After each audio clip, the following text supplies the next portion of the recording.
right, welcome back to Behind the Badge, Melrose Edition. This is episode 2. I am your host, Officer Dale Parsons. I'm joined here today by my co-host, Officer Andrew Ruby, and our guest, Detective Dan Reardon.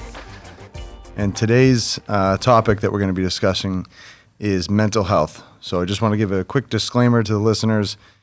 We are going to be discussing mental health and everything that kind of umbrella term covers. And so if that's triggering for you or you have any issues with that, just be forewarned. So before we get started, I do want to let Detective Reardon introduce himself.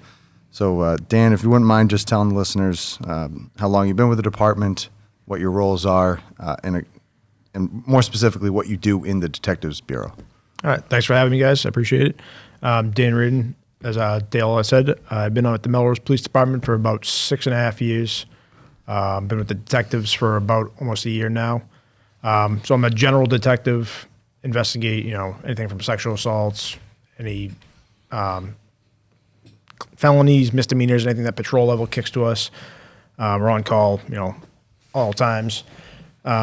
So basically my role with mental health, we work with a clinician, Danielle, she works with Elliot. We have a partnership with Stoneham Police. We both share the clinician, so she bounces back and forth. A lot of this stuff starts at the patrol level. They're the ones who respond to the calls, as you guys know. Anything that can be forwarded to me that can be handled at a later date, myself and Danielle will try and follow up, see if we can offer any services to anybody, if they're willing to accept them, if they want to take them, we're more than happy to work with them, get them situated, whether it's drinking, mental health, facilities that they want to go to, medications, treatments, psychologists, doctors. We're just another resource to try and help people. We have a high volume of mental health related calls, so any way we can help these people in our community, want to help us as responding officers cut down on calls for service maybe in the future with reoccurring people, and just better serve their life so they can be part of the community and feel welcome. Great. Yeah, thank you. Yeah, so you mentioned mental health is a high volume call. I mean, that's because the term mental health really does cover so many things that we get called to kind of handle. Ruby, you were just at training yesterday. Correct. For some mental health and how to appropriately respond and how we can help the public. Can you talk a little bit more about that training? And I think you also brought some statistics that you wanted to share to kind of shine a light on how big this problem has become. Yeah, there's a bunch of statistics out there, regarding police and their involvement with mental health calls. And Dan, you can back me up on this yesterday. The number that you'll find on websites is very small. It's about 20% of police calls involve somebody going through a mental health crisis, but those are statistics that come from people that have actually been diagnosed. So both of you can attest to the fact that we probably have, 3 or 4 calls a day that involve somebody in a mental health crisis. So in my opinion, I'd say that 20% is definitely lower than what we deal with on a daily basis. But yeah, just another statistic, 1 in 5 adults have some type of mental health distress going on in their lives. And then it's for youths, it's over 1 out of every 5 children have some sort of mental health crisis going on. And as Dan stated earlier, it can be a number of things, and like you said, Dale, it's a broad term to use when we go on a call. Oh, it's a mental health call. Well, that could be a bipolar issue, schizophrenia, or it could be something related with drug abuse or alcohol abuse. It's really become that. I said it before. It's an umbrella term now, right, and it covers those mental health disorders, substance abuse disorders, any kind of anxiety. And now it's really starting to encompass things like dementia and Alzheimer's, even people with autism. So we are dealing. I think 20% is certainly a low number. Right. I think when you really take into consideration all that it encompasses, it's got to be higher than 20%. And it also, it's interesting how these things get reported by the 911 caller or the person calling in on the business line as, there's a person with an altered mental status. Right. What does that mean? It's could be a number of different things. And like I said, 3 to 4 times a day, we're going into a call with that information. And I mean, we end up finding out what we're dealing with, but. Yeah. And so we all came on relatively around the same time. I think we're 1 or 2 years apart. And I think we were part of the first generation of officers that were really receiving training in how to appropriately respond to mental health crises with more of a compassionate and more of an empathetic approach to the problem. But that only goes so far, So Dan, can you talk about some of the things that we as police officers can do to help either get someone the help they need or get them into some type of treatment? Yeah. So the biggest thing first is just you guys showing up, any officer showing up, and the person's probably in an altered state of mind. We're not coming to people on good days. They're having their bad days, their worst days, and that's when we're showing up. So the biggest thing for us is just to know that we're listening to them. Show that we're listening so they understand we're listening so they can vent and actually be heard. I feel like a lot of the times people in distress of mental health, they feel like they haven't been heard over this time, and it's built up over time. So just showing that you listen, you respond, when appropriate, let them take a break, ask a question, let them respond. So the biggest thing is having a conversation with them. We're treating them like normal people. Like us having a conversation right now, that's all we're doing. I think the whole skewed way of it is like, they're altered, they're yelling maybe if they have maybe bipolar or schizophrenia, they're yelling, they're at a heightened state of mind. Let them yell, let them rant. When you have a time, we let them rant it out, ask them to calm down, take a deep breath. How can I help you? It's just simple questions, let them answer, and we go from there. If we're doing that, a lot of the times people will bring down because they're being heard, they're being understood, they feel like. And that's our biggest thing. It's just trying to make them feel comfortable. We're usually entering their home, their safe space, what they think. And they think, we're going to ultimately take them to the hospital every time, whether it's by section if we have to, which I know it's not our preferred response, but in some cases we have to. But we want to help them. Like if I can talk somebody into taking themselves to the hospital if I think they need to go, that's my ultimate goal. If I can get them to understand that, we're here to help them, we have resources in place to push them in the right path, that's our ultimate goal. Our fallback plan, if we deem they're a threat to themselves or others, we have the power to Section 12. I don't know, we'll talk about that a little bit. But that's our fallback plan. We don't like to use it, but ultimately it is a tool that we have to use in time to time.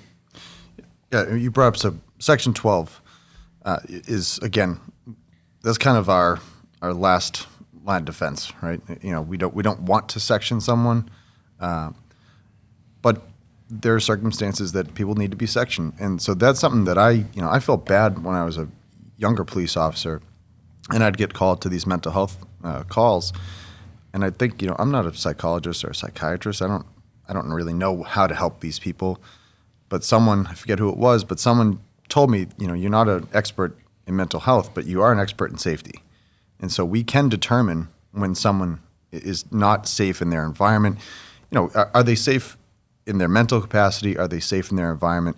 Can we leave them here knowing that they're going to be safe? And that's where the Section 12 comes in. So can you talk a little bit more about Section 12 and what that processing covers? Yeah. So Section 12 is an involuntary commitment to a facility like a hospital. We use mainly Melrose Wakefield Hospital. It's the closest hospital.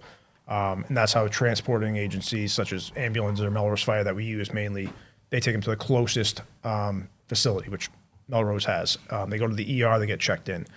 But more on the Section 12 is we are not committing the person to a period of time there. We are just saying that we believe that they are harm to themselves or others, and we are making them seek further counsel. So that commitment can be, as quick as they go talk to somebody. If the doctor's on right there, they can talk to them. Yeah, I just had a breakdown. It seemed worse than it was. And we let the doctors choose what they believe is best for the person. Like I said, we have no power of holding them for X amount of period of time. I hope they get the help they need and they're back to their normal lives. But it's just a way for us to force them to go. There's no charges or anything like that. It's just an in-house report that we leave just for our knowledge in case we have to go back to that address, house, that person again in the future, so other officers can be aware, oh, this person might have some underlying mental health issues or substance abuse issues, so they know they can almost like pre-advance respond with knowing they might be dealing with something similar to what Officer Parsons or Officer Ruby responded to a day, a week, a year before. So it's just Section 12 is a tool to help us. It's our last resort, and it is utilized though, and we do have to do it. I'd say weekly basis. If we break down to it, we do have a good amount of mental health related calls that do have Section 12 at the end result. Now, you guys got on a little bit before I did, but I think we all can agree to the fact that post-pandemic and post-corona, that the mental health calls sort of shot through the roof. People isolating due to the virus, not wanting to get sick, what have you, kind of just sparked everything to a higher call volume. Oh yeah, it definitely did. I think the isolation, people thinking more by themselves, being, say, lonely, if they're anxious, anxiety is something that falls under that umbrella that we talked about earlier, mental health. That isolation period, I think, changed a lot of this younger generation. When we were growing up, we didn't have that. We were outside, we could do what we want. We were on lockdown. So I think that did affect a lot of the people that lived through this, especially the younger generation. And also, I think the younger generation now is more open to telling how they feel, where older generations kind of kept it to themselves, locked it in, and that's what it was. So I think we're seeing people, new generations, opening up more, plus the pandemic, kind of a big ball that built up, and now we're seeing it more on the streets. Yeah, people need human-to-human interaction. Even introverts need some type of human interaction with each other. So Right. Going into lockdown, certainly, or I would say coming out of lockdown, increased our call volume. During the pandemic, I think it increased because the hospitals and the treatment facilities wanted to limit the spread of COVID so much that they were limiting the amount of space for patients. Mm-hmm. And so there was a lot of people with pre-existing mental health conditions that we were dealing with almost on a daily basis, because there was no treatment facility for them to go to. Right. And the other thing that you just said, the hospital, we have a hospital in town. Other cities and communities use Melrose Wakefield, whether they're from Malden, Wakefield, Stoneham. So if they have somebody with mental health, they're also getting sent to Melrose Wakefield Hospital, and maybe they get discharged or they leave AMA, and then we're dealing with them. So we're not only dealing with the people of Melrose, but we're also dealing with other calls that, Stoneham, Malden, Wakefield, other agencies have dealt with this person, but they end up in Melrose because we have the hospital. Right. And these people that are getting discharged coming in from other cities and towns likely had police interaction before they got sent to the hospital. So at one point they had to deal with police officers. Now they're at the hospital. Then they get discharged.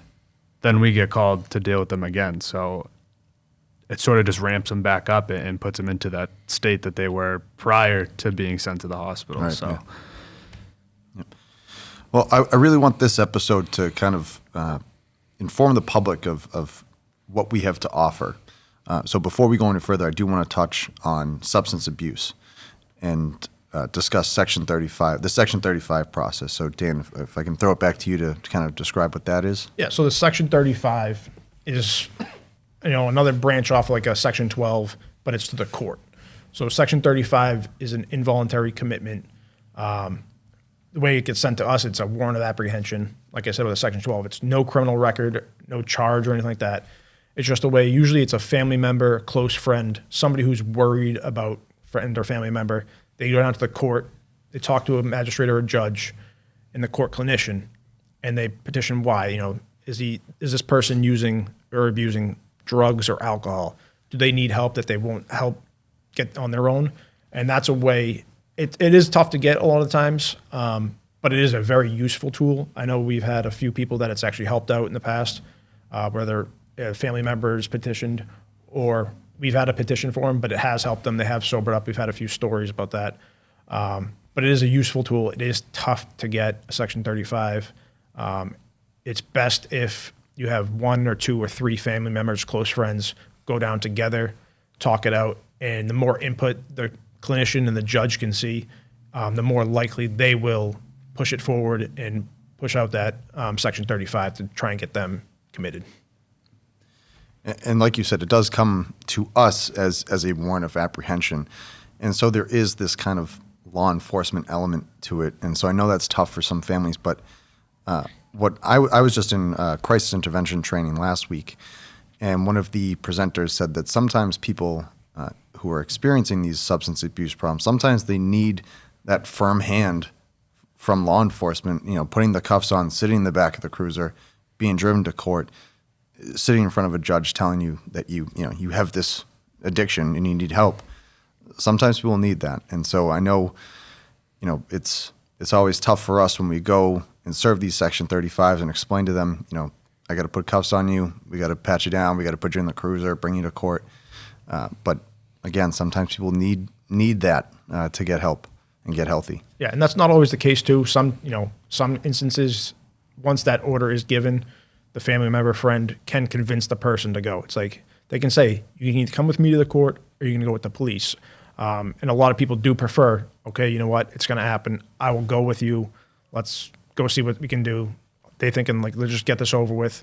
If it does resort to us, it is a kind of bad look. People don't want to be taken out in cuffs in their neighborhood. Neighbors might start talking, and there's no criminal charge. They might think they have some criminal in their neighborhood. We're just trying to get the person help, and it's not from us. This is just an order kicked down the chain from the courts that we respond to and oblige by. Yeah, that's a good point. There is no criminal charge to the Section 35. It's a legal document that says you have to go to court. Yep. That's a really good point.